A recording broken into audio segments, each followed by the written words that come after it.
देखिए, बहुत सारे लोग ये सवाल कर रहे हैं कि इम्तियाज जलील मुंबई से क्यों लड़ना चाहते हैं करके। मैं आज आपको उसकी वजह बताना चाहता हूं कि कुछ दिन पहले मुंबई के मीरा रोड के अंदर एक मैटर हुआ और वहां पर सिर्फ गुंडा राज कैसा होता है किसी राज्य के अंदर, पुलिस का इस्तेमाल, प्रशासन का इस्तेमाल, सरकार का इस्तेमाल करते हुए वहां पर और गरीब लोगों के जो दुकानें तोड़ी गई, जो 20-20 साल से 30-30 साल से वहां पर छोटा छोटा कारोबार कर रहे थे।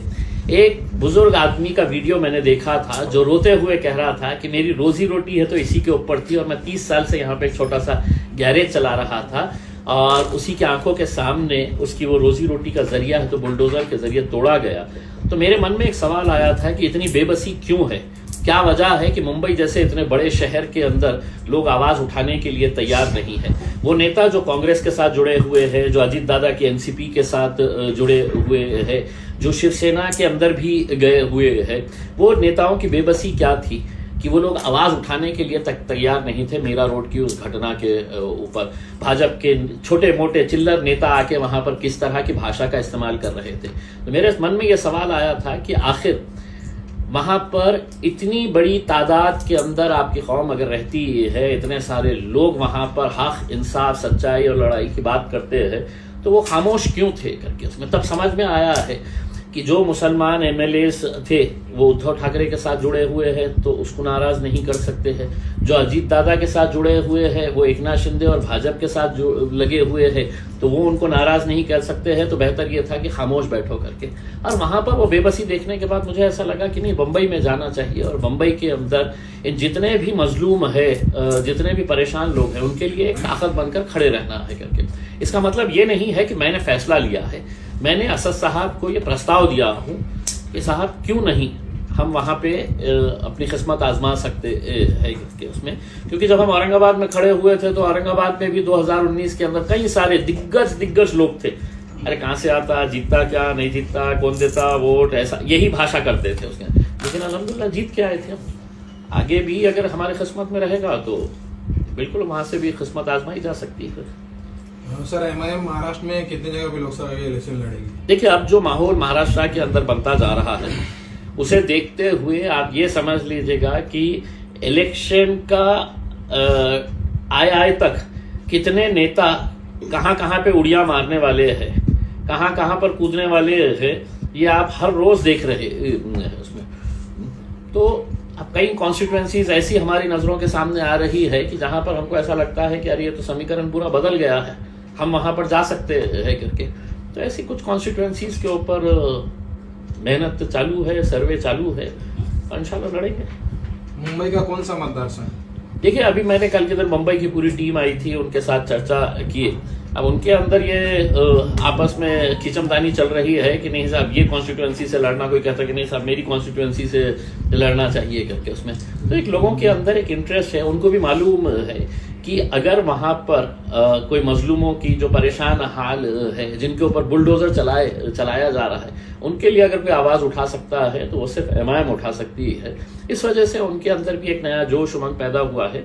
लेकिन ये सब इस बात के ऊपर निर्भर करेगा कि बैरिस्टर असदुद्दीन अवैसी साहब क्या फैसला लेते हैं। अगर वो कहेंगे कि नहीं इम्तियाज औरंगाबाद से नहीं, तुमको नांदेड़ से लड़ना है, तुमको धुलिया से लड़ना है, मालेगांव से लड़ने का है, तो हम आ जाएंगे उसके। अगर उन्होंने कहा कि नहीं औरंगाबाद ही तुम्हारी जमीन है, यहीं से लड़ना है, तो औरंगाबाद से लड़ेंगे। बीजेपी के डर से 35 साल से सेक्युलर नेता पार्टी छोड़ के जा रहे हैं, क्या कहेंगे आप इसके ऊपर? देखिए, ये एक फैक्ट है कि बीजेपी अपने आप को पार्टी विद डिफरेंस कहती थी, लेकिन बीजेपी के जैसी घटिया राजनीति मेरे हिसाब से हिंदुस्तान में पिछले 75 सालों के अंदर किसी ने नहीं किया है कि साम दाम दंड हर चीज का इस्तेमाल करके हमको सत्ता में कैसा आने का है दोबारा। ये सब हथकंडे इसके लिए अपनाए जा रहे हैं। और जितने लीडर्स उनके साथ ज्वाइन हुए हैं, जितने लीडर्स, वो पूरे के पूरे कहीं ना कहीं भ्रष्टाचार के अंदर लिप्त है। और मैं खुद नरेंद्र मोदी साहब को समझता था कि ये बहुत दूध का धुले है करके, लेकिन उनका भाषण जब मुझे याद आता है अजीत दादा को लेने से पहले, तो मुझे तो मालूम था कि अजीत दादा है तो सिंचन घोटाले के अंदर। मोदी जी ने अपने भाषण के अंदर कहा था कि 70,000 करोड़ का घोटाला, सिंचन घोटाला, बैंक घोटाला, खनन घोटाला, ये मोदी जी के शब्द है। तब उन्होंने देश को बताया कि ये 70,000 करोड़ रुपए के घोटाले के अंदर ये है, और 4 दिन के बाद उनको बोले कि जरा मेरे पास पार्टी के अंदर आते होंगे तो आ जाओ करके, ले लिए फौरन उनको।